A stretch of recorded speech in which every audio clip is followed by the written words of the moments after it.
a team of researchers from MIT, Harvard, and Yale announced that they have discovered unusual magnetic anomalies within the colossal stone heads attributed to the Monte Alto, a Mesoamerican civilization that emerged around 1800 BC. Deep in the jungles of Mexico, something massive lies buried. A human face carved from a single stone block weighing more than an elephant, and it's over 3,000 years old. But this is just the beginning. 3,000-year-old cousins left behind by the Olmecs in Mexico. Hidden beneath its surface are older carvings, ghost images erased and reshaped. Who made them? And why? What if the Olmecs weren't the first, but inheritors of a far older, forgotten civilization? The secrets of these colossal heads could rewrite history. The giants of the jungle. The first colossal head was discovered in the late 1850s by a farm worker clearing land on a hacienda in the state of Veracruz, Mexico. He was not looking for ancient monuments. He was looking for a place to plant crops. But what he uncovered instead was a face rising out of the ground, a stone portrait so large and so startlingly human that when the Mexican antiquarian José María Melgar y Serrano traveled to the site in 1862 to see it for himself, he could barely believe what he was looking at. He wrote about it. He published a description, and then, for the better part of 70 years, almost nobody cared. It was not until 1938, when the American archaeologist Matthew Stirling arrived with backing from the Smithsonian Institution and the National Geographic Society, that the world finally began paying attention. Stirling excavated the same head Melgar had described, then began digging at other sites across the Gulf Coast lowlands. What he found changed Mesoamerican archaeology permanently. To date, 17 colossal heads have been confirmed across 4 sites in what archaeologists call the Olmec heartland. Including 17 huge stone heads, invented new bull sports. 10 come from San Lorenzo Tenochtitlan, the earliest and most powerful Olmec center. 4 come from La Venta, the city that rose to dominance after San Lorenzo's decline. 2 come from Tres Zapotes, a frontier settlement on the edge of the Tuxtla Mountains, and 1 comes from Rancho La Cobata, or each head was carved from a single massive boulder of volcanic basalt. They range in height from about 5 feet to nearly 10 feet tall, and the largest examples weigh somewhere between 25 and 55 tons. That is heavier than a loaded semi-truck. Every single head is unique. The facial features are individualized, naturalistic, almost photographic in their realism. Cheeks sag, brows furrow, eyes carry distinct expressions, some serene, some fierce, or some carrying what can only be described as an ancient weariness. Craftsmen drilled fine details into the stone using reeds and wet sand, creating depth in the eyes, nostrils, and mouths that gives each face a startling sense of presence. Some heads still bear traces of pigment, suggesting they were once painted in vivid colors. These were not abstract symbols, these were portraits of real people. Rulers, most likely, though we cannot know their names because the Olmecs left behind no written records that we can fully decipher. And then there is what the Olmecs did with these heads once they arrived at their cities. At La Venta, the 4 colossal heads were positioned with obvious strategic intent. 3 stood at the northern edge of the ceremonial precinct and 1 at the southern end. All 4 faced outward, away from the city center, staring into the surrounding landscape like sentinels. They were not decorations, they were guardians.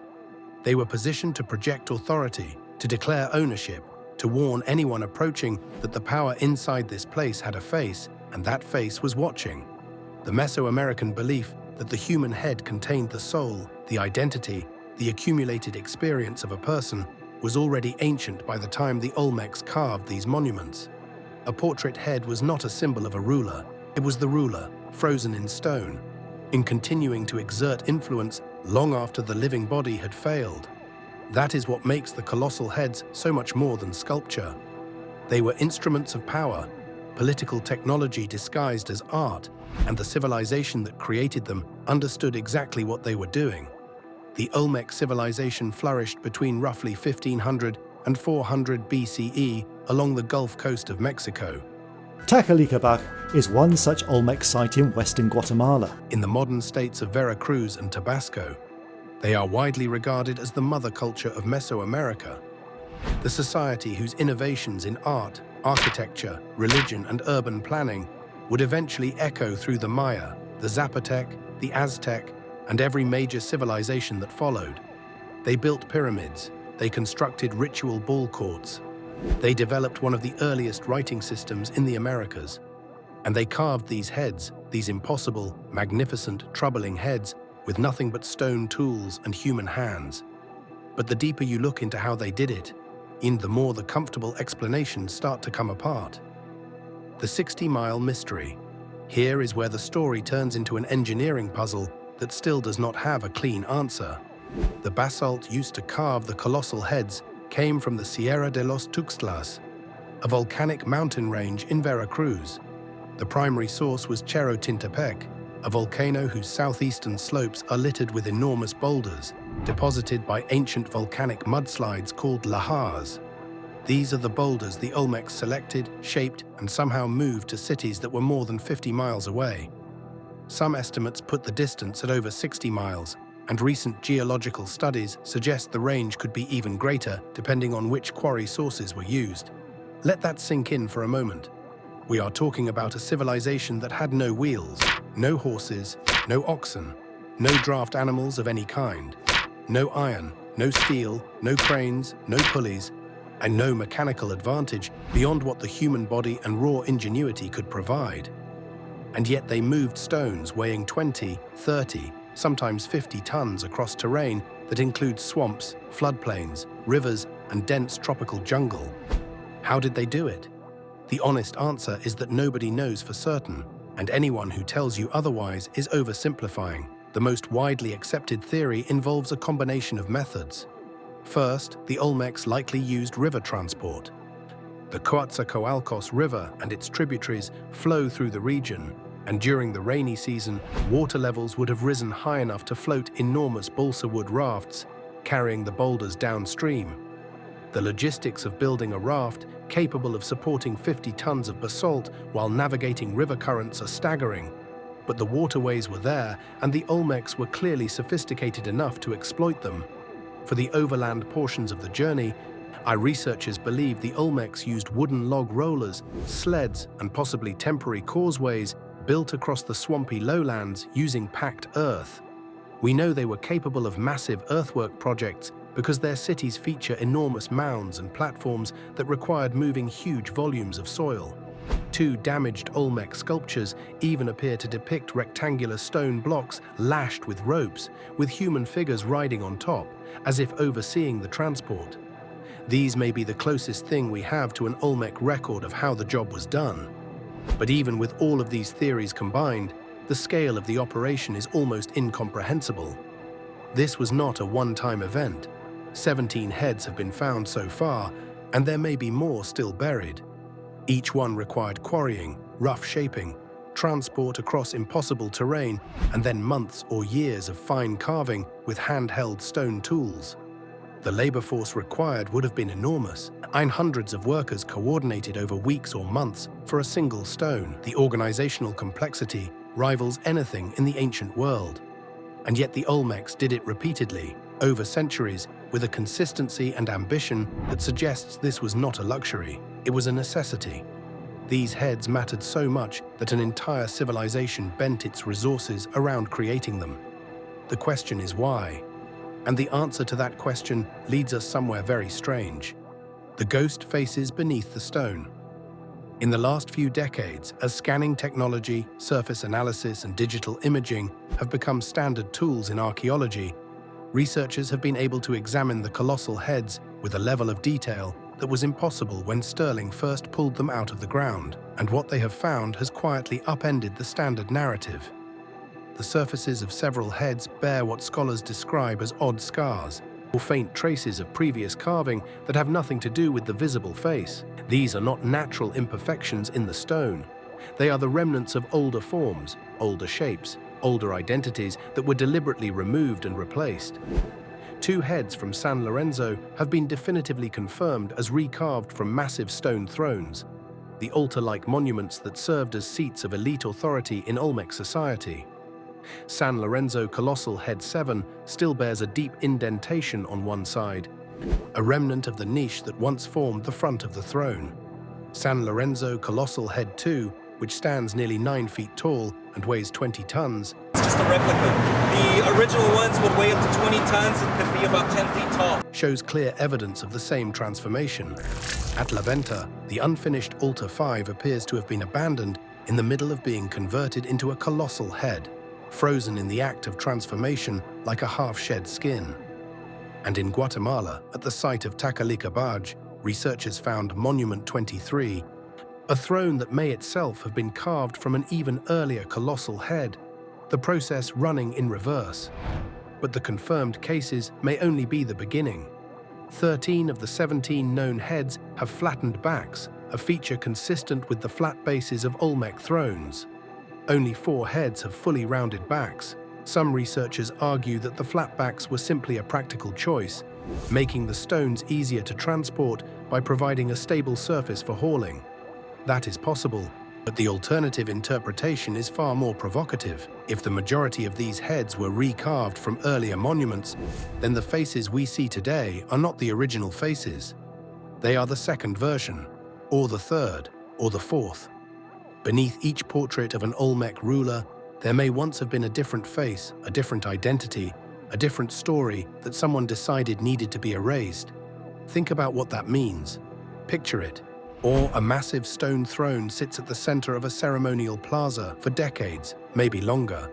It represents the power and authority of a specific ruler. Then that ruler dies, or is overthrown, or the political order shifts in some way we cannot fully reconstruct from 3,000 years away. And someone makes a decision. The throne will not be destroyed. It will not be abandoned. It will be recarved. The old face, the old identity, the old power will be chiseled away, and a new face will emerge from the same stone. The monument is reborn. The stone remembers, but its memory has been rewritten. This is not just art. This is politics carved in basalt. This is the ancient equivalent of tearing down a statue and building a new one on the same pedestal.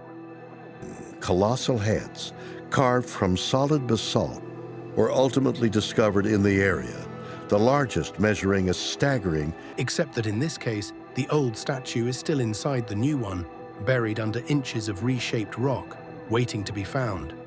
The ghost civilization. Here is where we have to be honest about something most documentaries skip over, because what we do not know about the Olmec is far more interesting than what we do. The standard narrative goes like this. The Olmec appeared in the tropical lowlands of southern Mexico around 1400 BCE. They built the first complex cities in Mesoamerica. They carved the first colossal heads. They are the mother culture, the beginning, the seed from which everything else grew. It is a clean and satisfying story, and the archaeological evidence does not quite support it. Complex civilizations do not appear out of nothing. That is one of the most reliable patterns in human history. You see it in Mesopotamia, in Egypt, in the Indus Valley. First come scattered farming villages, then organized towns, then centralized authority, and only then do you see monumental architecture and the kind of power it takes to drag a 50-ton boulder across 60 miles of swamp. With the Olmec, that progression is suspiciously compressed. Take San Lorenzo, their earliest capital. Archaeologists Michael Coe and Richard Deal documented 8 major phases of occupation there, and what they found in the earliest layers should not have been possible. The entire San Lorenzo Plateau, rising 40 meters above the surrounding floodplains, had been artificially reshaped. Enormous volumes of earth were moved to create ridges, drainage systems, and ceremonial platforms, are engineering on a scale that implies generations of organized labor. And then came the detail that stopped researchers cold. A basalt sculpture fragment recovered from Chicharas phase deposits, dating to roughly 1250 BCE, proved that long-distance stone transport was already happening before the Olmec civilization, as we define it, had fully emerged. Someone was quarrying volcanic rock in the Tuxtla Mountains, hauling it 50 miles, and carving it into monumental forms during what is supposed to be the warm-up period. That is not a warm-up. That is a civilization already running at full speed. And then there is El Manatí. In 1987, villagers in the remote settlement of El Macayal in Veracruz started digging fish ponds near a freshwater spring at the base of a hill called Cerro Manatí. Almost immediately, they began pulling strange objects out of the mud. Pottery, stone axes, rubber balls, bones, and carved wooden figures they mistook for old tree roots. When archaeologists arrived, they uncovered a sacred Olmec offering site preserved by the bog's oxygen-free conditions. 37 wooden busts emerged, the oldest surviving wooden sculptures ever found in Mexico. But it was the dating that changed everything. The earliest deposits go back to approximately 1700 BCE, at least 300 years before the Olmec supposedly began. The offerings included polished jadeite imported from Guatemala, hundreds of miles away, and rubber balls made with a vulcanization process that is the earliest known in the Americas.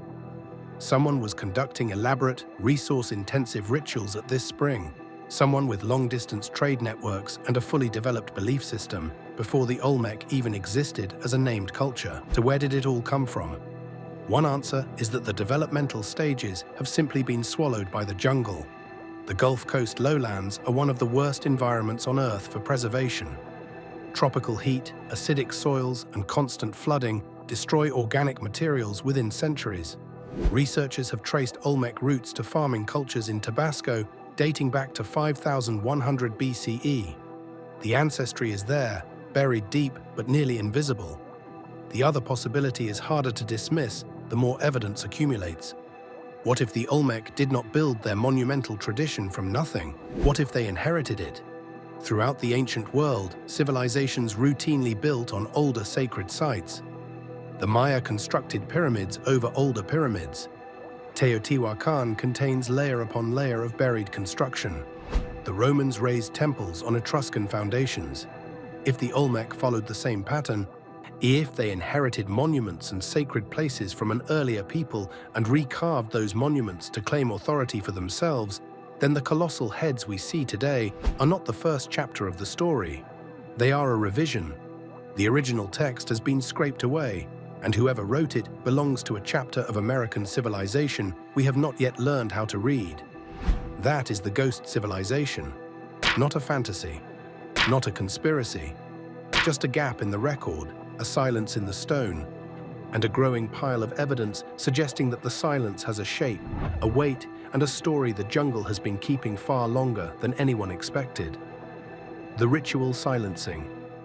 Imagine walking through the dense, humid jungles of southern Mexico. Forest in southern Mexico. It's the region's last great tropical jungle. The air is heavy, sunlight barely pierces the thick canopy, and the ground beneath your feet is soft with centuries of leaf litter. Then your boot hits something solid. You crouch and brush away the soil, and there it is. A colossal human face, carved from a single block of volcanic basalt staring back at you from the earth.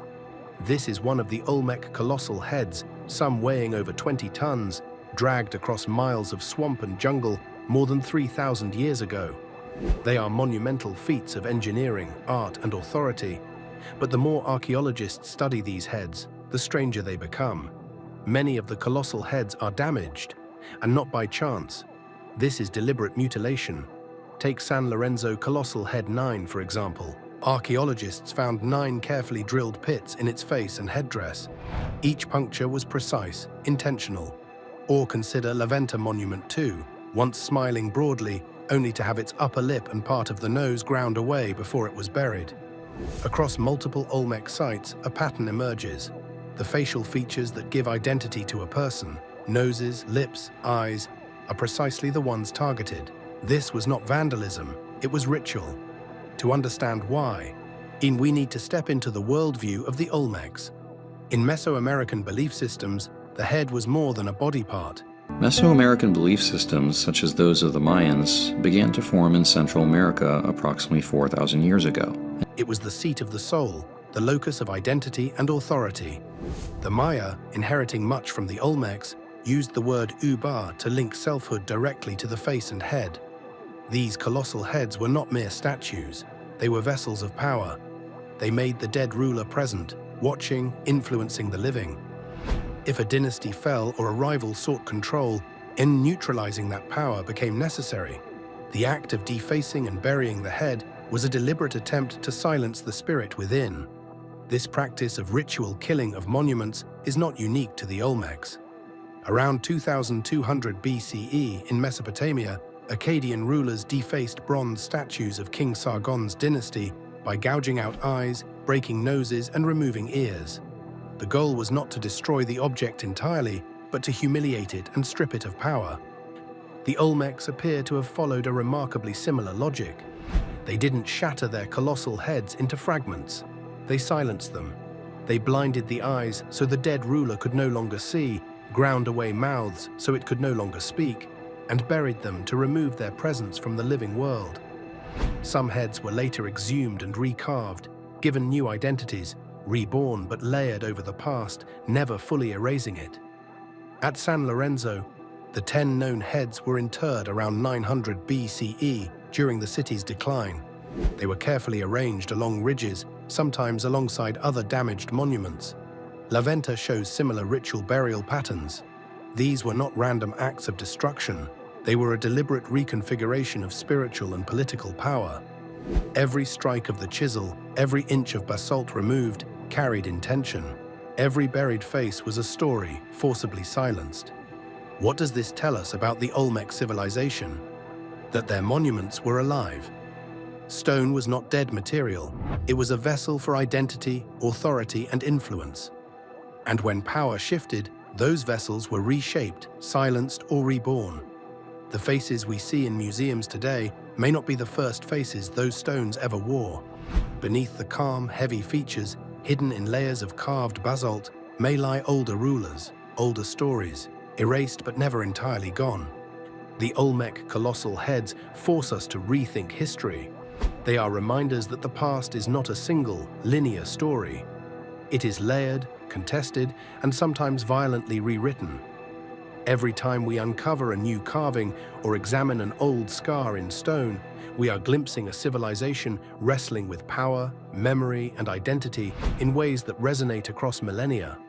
The faces stare back at us not just as monuments, but as witnesses.